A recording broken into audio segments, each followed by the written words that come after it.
fuerzas federales, integradas por elementos de la Secretaría de la Defensa Nacional, la PGR y la Policía Federal, abatieron al menos a 42 presuntos integrantes del Cártel de Jalisco Nueva Generación, aunque la investigación de la revista Proceso señala a 43 presuntos integrantes abatidos, y detuvieron a 3 durante un enfrentamiento que duró más de 3 horas en un rancho que se localiza cerca de Tanato, Michoacán, informó Monte Alejandro Rubido, comisionado nacional de seguridad. Para las fuerzas federales, el saldo de la refriega fue de un policía muerto, alcanzado por una bala cuando auxiliaba a un compañero. Los hechos se iniciaron a las 9 de la mañana, pero no fue sino hasta las 3 de la tarde que funcionarios del gobierno federal confirmaron el enfrentamiento. Todo esto ocurrido el día viernes 22 de mayo del 2015. Las versiones que corrieron en su momento y que siguen corriendo son diversas. Una de ellas fue que la Gendarmería abatió a más de 40 presuntos integrantes del Cártel de Jalisco Nueva Generación cuando estos pretendían emboscar a unos agentes federales que realizaban un patrullaje en el poblado Tinaja de Vargas, del municipio de Tanato, Michoacán. Otra de las versiones que corría era que una vez más las fuerzas federales habían intentado detener al líder del Cártel de Jalisco Nueva Generación, Nemesio Ceguera, alias El Mencho, y cercaron a los presuntos delincuentes, lo cual propició el enfrentamiento. La versión ofrecida por el titular de la Comisión Nacional de Seguridad fue que en el marco del operativo Jalisco y en seguimiento a una averiguación previa por la invasión de una propiedad ubicada en el municipio de Tanato, Michoacán, por presuntos delincuentes armados, el día viernes 22 de mayo del 2015 se implementó un operativo de investigación.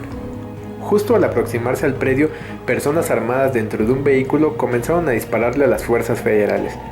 Ante esta situación, los elementos solicitaron la presencia de apoyo, pues gente dentro del predio también mantuvo fuego cruzado.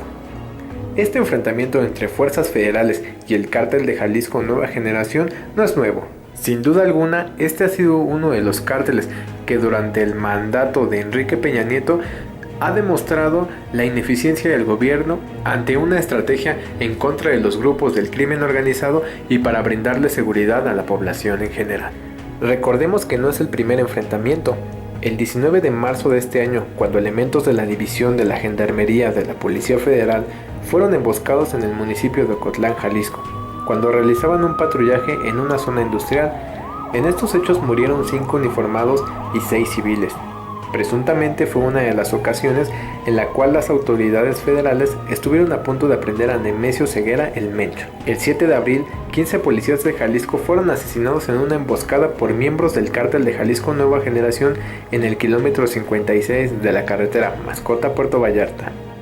La más conocida fue la del pasado 1 de mayo. En respuesta a la implementación del operativo Jalisco, integrantes del Cártel de Jalisco Nueva Generación derribaron un helicóptero de la Sedena con 18 ocupantes. Además, supuestamente fue otra de las ocasiones en que las autoridades se acercaron al sitio donde se escondía el líder del Cártel de Jalisco Nueva Generación.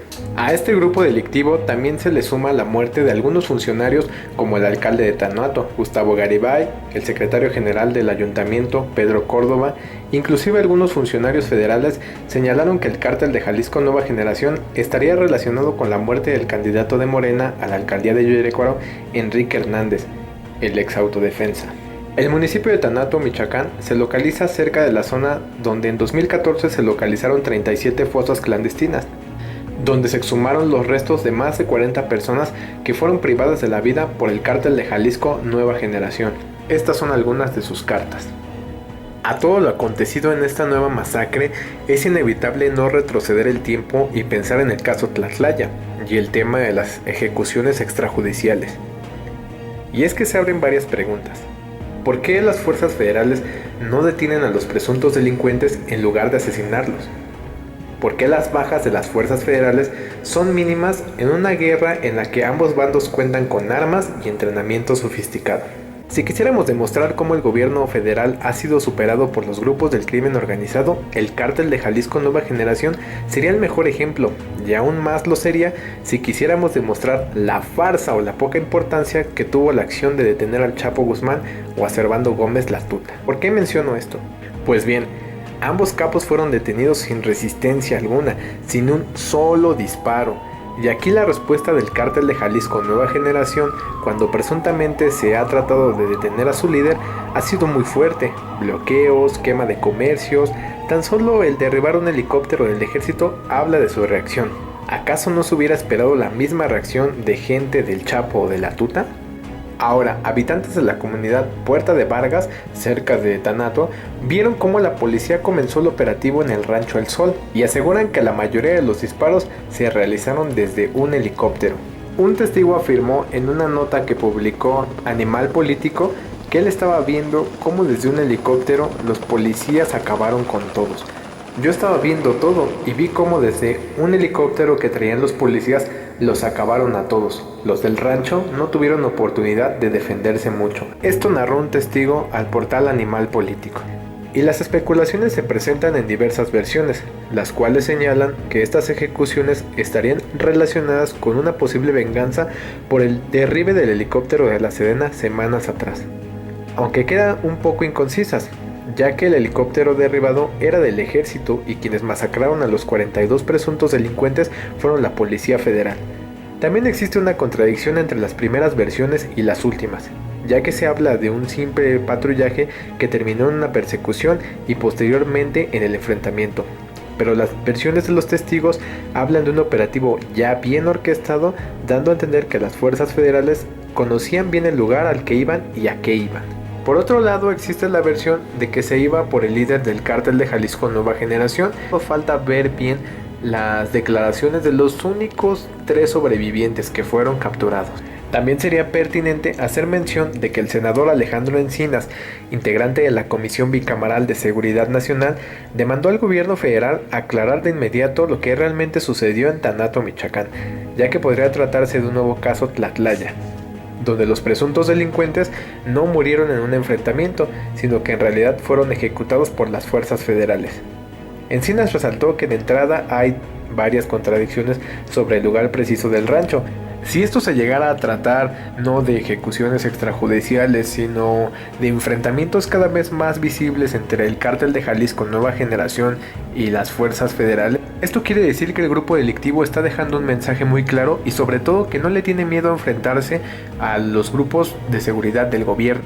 También nos hace ver que la estrategia de seguridad y la implementación de una política de guerra contra el narcotráfico seguida por Enrique Peña Nieto e iniciada por Felipe Calderón ha sido un fracaso rotundo. Por otro lado, se abre la posibilidad de que si esto fue una venganza por el derribe del helicóptero del ejército, quiere decir que probablemente se puede esperar una respuesta más del Cártel de Jalisco Nueva Generación y se le terminará dando continuidad a la inseguridad que cada vez azota más al país. Habrá que estar atentos a las declaraciones de los sobrevivientes en esta masacre, habrá que estar atentos a los peritajes realizados, a los posicionamientos de las comisiones de derechos humanos, a los posicionamientos del gobierno federal y sobre todo a los reportajes que realiza la prensa, que muchas veces son los que dan a conocer realmente qué fue lo que sucedió.